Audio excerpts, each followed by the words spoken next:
तो दुनिया ने जिस रतन को खोया है उस रतन का योगदान क्या रहा, ये अनूप ने आपको समझाया। रतन टाटा के निधन पर देश में शोक की लहर है। जमशेदपुर के पूर्वी सिंहभूमि में लोगों ने रतन टाटा को श्रद्धांजलि दी है, क्योंकि देश भर की आंखें नम है। रतन टाटा के निधन पर देश भर में शोक की लहर है और जमशेदपुर कभी कर्मस्थली रही है रतन टाटा की, वहां पर उन्हें श्रद्धांजलि दी गई। उनकी जैसे पर्सनालिटी का जाना हम सबके लिए बहुत दुखद है और उनका पर्सनालिटी ऐसा था जी, वो बहुत ही ज़्यादा लोग एडमायर करते थे उनको। उनका डेडिकेशन, उनका ऑनेस्टी, उनका जो मॉरल वैल्यूज था, उनसे हमें सीखना चाहिए कि किस लेवल का डेडिकेशन चाहिए एक बड़े से इतने बड़े कंपनी को चलाने के लिए।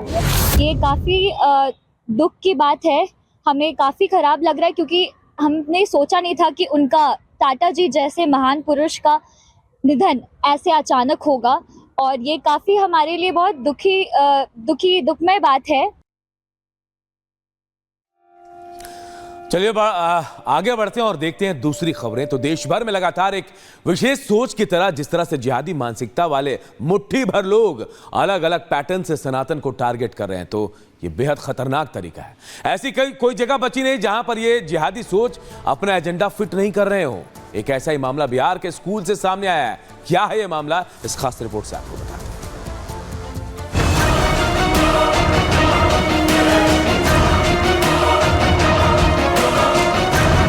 हनुमान जी हिंदू धर्म के पहले ऐसे व्यक्ति थे जिन्होंने नमाज पढ़ा था। राम जी को नमाज पढ़ाया था और हनुमान जी मुसलमान। कौन सा बोले थे, कौन सा पढ़ाया था? तो सुना आपने बच्ची के इस बयान को, जहां एक शिक्षक भगवान राम और उनके अनन्य भक्त हनुमान जी को मुसलमान बता रहे हैं। अभी तक लव जिहाद, लैंड जिहाद, थूक जिहाद, वोट जिहाद और रेल जिहाद की शिकायतें आ रही थी। अब ज्ञान जिहाद का ताजा तरीन मामला सामने आया। बिहार के बेगूसराय में एक सरकारी स्कूल के शिक्षक ने 7वीं के छात्रों को न सिर्फ बच्चों को भ्रामक जानकारी दी, बल्कि हिंदू धर्म के खिलाफ बेहद निम्न स्तरीय तथ्यों को सामने रखा। छात्रों ने जब इस घटना की जानकारी अपने घर पर दी, तब वो आग बबूला हो गए। देखते ही देखते बड़ी संख्या में अभिभावक स्कूल पहुंचे। हालांकि मामला बढ़ता देख शिक्षक ने अपनी गलती मानी, लेकिन लोगों का गुस्सा थमने का नाम नहीं ले रहा। मामले पर केंद्रीय मंत्री गिरिराज सिंह की बेहद सख्त टिप्पणी सामने आई।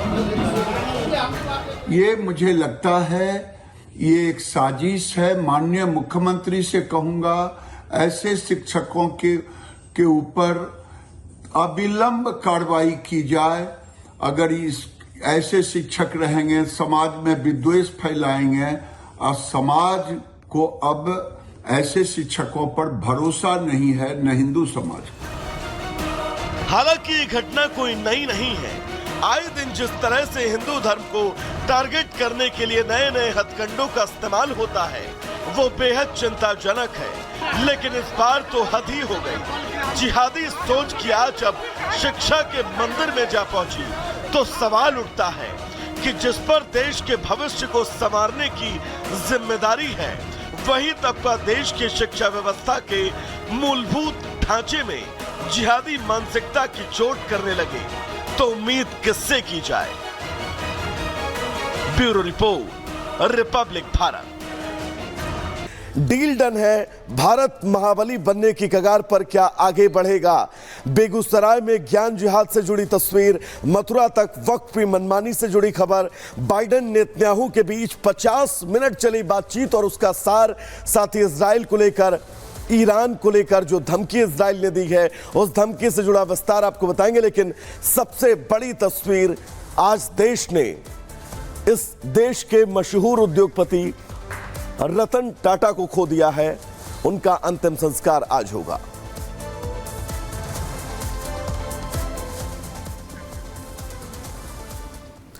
और बात उस खबर की जिसने पूरे देश को सन्न कर दिया। जी हां, रतन टाटा नहीं रहे। 86 साल की उम्र में रतन टाटा ने आखिरी सांस मुंबई के ब्रिज कैंडी अस्पताल में लिए। बड़ी और दुखद खबर देर रात आई, उसके बाद से पूरे देश में शोक की लहर है। उद्योगपति रतन टाटा का निधन हो गया है। 86 साल की उम्र में उन्होंने ब्रिज कैंडी अस्पताल मुंबई में आखिरी सांस ली। लंबी बीमारी के बाद उनका निधन हुआ है।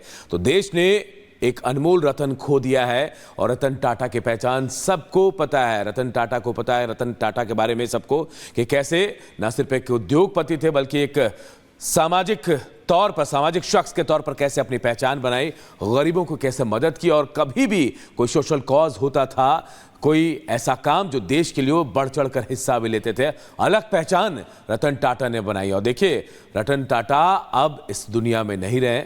देर रात ब्रिज कैंडी अस्पताल में उन्होंने आखिरी सांस ली। 86 साल की उम्र में उनका निधन हुआ है। देश ने अनमोल रतन खो दिया। मुंबई के ब्रिज कैंडी अस्पताल में उनका इलाज चल रहा था। लंबी बीमारी के बाद उनका निधन हुआ है।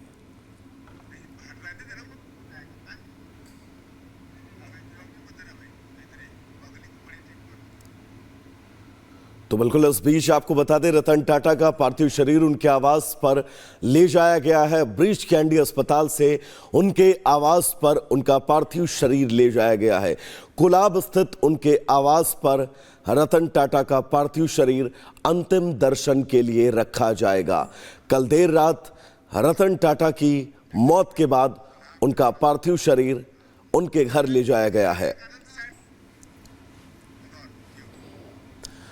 और इससे जुड़ी एक और अहम खबर आपको बता दें, राष्ट्रपति द्रौपदी मुर्मू ने भी रतन टाटा के निधन पर दुख जताया। भारत ने महान व्यक्ति को खो दिया है। राष्ट्रपति द्रौपदी मुर्मू लिख रही हैं, टाटा की महान विरासत को आगे बढ़ाया, अनुभवी पेशेवरों और युवा छात्रों को समान रूप से प्रेरित भी किया।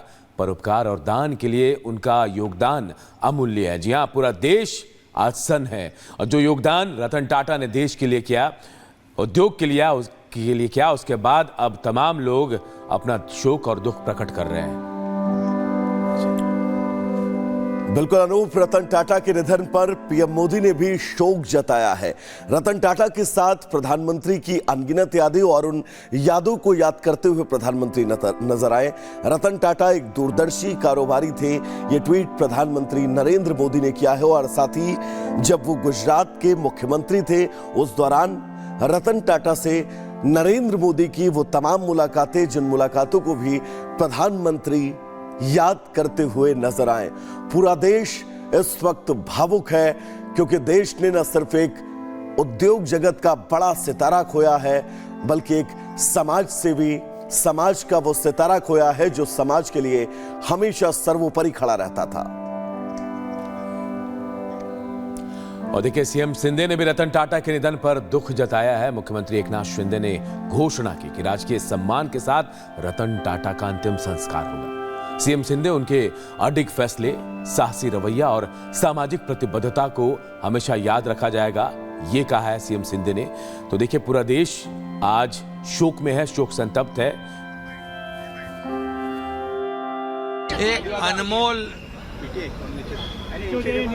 रत्न कहते हैं, वो रहा नहीं। ये भारत का कोहिनूर, हरपला भारत का कोहिनूर रहा नहीं, हमसे बिछड़ गया है, ऐसा मैं कहूँगा। और रतन टाटा जी हमारे में नहीं रहे, ये बहुत ही वेदनादायी दुखद घटना है हमारे लिए, पूरे देश के लिए। महाराष्ट्र के मुख्यमंत्री को आपने सुना। रतन टाटा के निधन पर देवेंद्र फडणवीस ने दुख जताया है। रतन टाटा की निधन देश के लिए एक बड़ा नुकसान है, ये बात फडणवीस कहते हुए नजर आए। रतन टाटा एक सफल उद्योगपति तो थे ही, लेकिन हम उन्हें उद्योगपति से भी आगे देखते थे, ये बात फडणवीस ने कल देर रात कही। उनके ब्रांड ने देश को ग्लोबल इमेज दी है। फडणवीस कल देर रात जब उनके अंतिम दर्शन को लेकर ब्रिज कैंडी अस्पताल पहुंचे, इस दौरान क्या कुछ कहा है, सुनवाते हैं आपको। रतन टाटा जी ये एक बहुत ही सफल उद्योगपति तो थे ही, लेकिन उससे भी बड़े व्यक्ति के रूप में हम उनको देखते हैं, क्योंकि जिस प्रकार से उन्होंने देश के लिए और समाज के लिए काम किया है, उन्होंने केवल सफल उद्योग नहीं खड़े किए, एक विश्वासार्हता खड़ी की, एक ऐसा ब्रांड खड़ा किया जिसने हमारे देश को एक ग्लोबल इमेज दी। समाज और देश के उपयोगी जो कार्य उन्होंने टाटा ट्रस्ट के माध्यम से किए हैं, मैं ऐसा मानता हूं कि जितने महत्वपूर्ण उनके उद्योग हैं उतने महत्वपूर्ण ये कार्य भी है। इसीलिए एक बहुत बड़े मन का व्यक्ति आज हमारे बीच से चला गया है। देश के लिए ये बहुत बड़ा नुकसान है। तो रतन टाटा नहीं रहे टाटा सन्स के पूर्व अध्यक्ष और देश के लिए कोहिनूर भारतीय व्यापारी और निवेशक, जिन्होंने भारत की पहचान ग्लोबल लेवल पर बिल्कुल अलग तरीके से बने। पद्म विभूषण और पद्म भूषण से सम्मानित किए गए रतन टाटा एक बड़े उद्योगपति नहीं, एक सामाजिक ऐसे शख्स हैं जिनकी अलग पहचान थी। 1990 से 2012 तक टाटा समूह के चेयरमैन रहे। 2016 से फरवरी से 2017 तक अंतरिम अध्यक्ष भी रहे। रतन टाटा साधारण जीवन शैली अपनाते थे और यही उन्हें औरों से बिल्कुल अलग बनाती थी। मुंबई में रतन टाटा का साधारण सा घर है। सोचिए, इतना बड़ा शख्स एक साधारण से घर में रहता है। टाटा सेडान से चलते थे रतन टाटा।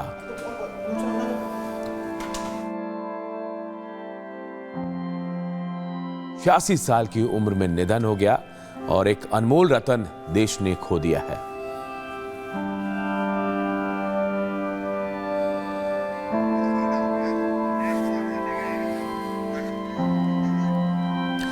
और अब हम आपको ग्राफिक्स के जरिए बताने की कोशिश कर रहे हैं कि कैसे रतन टाटा अनमोल थे, कैसे उनका जाना सबसे बड़ा दुख है पूरे देश के लिए। देखिए, टाटा मोटर्स, जी हां, टाटा मोटर्स जिनका नाम आज पूरे दुनिया में जाना जाता है, रतन टाटा के दिन थे। टाटा स्टील जमशेदपुर में शुरुआत की, सबसे शुरुआती दौर में काम की और आज इसकी पहचान दुनिया भर में बहुत बड़े तौर पर है। टाटा स्टील के उद्योग के तौर पर। इसके अलावा भी कई ऐसे उद्योग थे जैसे टाटा पावर। जी हां, टाटा पावर का नाम भी आज बड़े शान के साथ लिया जाता है और इसमें भी सबसे बड़ा हाथ रतन